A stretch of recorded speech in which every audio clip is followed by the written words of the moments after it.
তোরা না বই আড্ডা দিতেছস, খবর কি শুনছস? না তো কেরে কিছে? আরে এদিক তো তোর হৃদয় সুইসাইড করে মরে গেছে গা। ই অল্প বয়সের ফোলাটা সুইসাইড করে মরলো? আরে এ দুনিয়াতে তো কষ্ট করলোই এন পরকালেও শাস্তি ভোগ করবো। মানুষ যে কেরে নিজের ইচ্ছা সুইসাইড করে মরে না রে, হ্যাঁ নিজের ইচ্ছা সুইসাইড করে মরে নাই, আল্লাহ পাক লিখে রাখছিল সুইসাইড করে মরবো, এই কারণে সুইসাইড করে মরছে।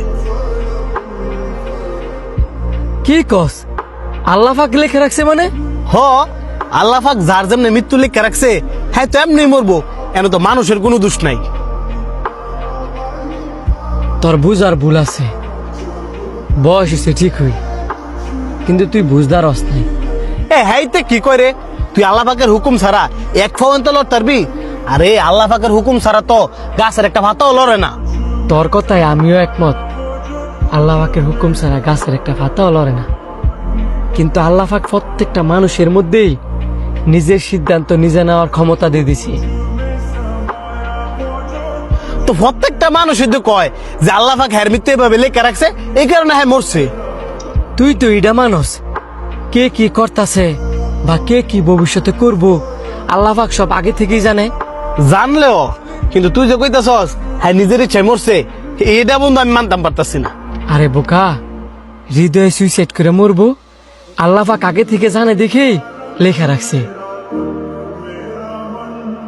তোর একটা উদাহরণ দিই, ধর তুই একটা জায়গার মধ্যে দাঁড়ায় আছস, এন সাইড দিকে সাইডটা রাস্তা গেছে, এন তুই কোন দিকে যাবি ওই সিদ্ধান্ত নেওয়ার ক্ষমতা আল্লাহ পাক তোরে দিয়ে দিছি।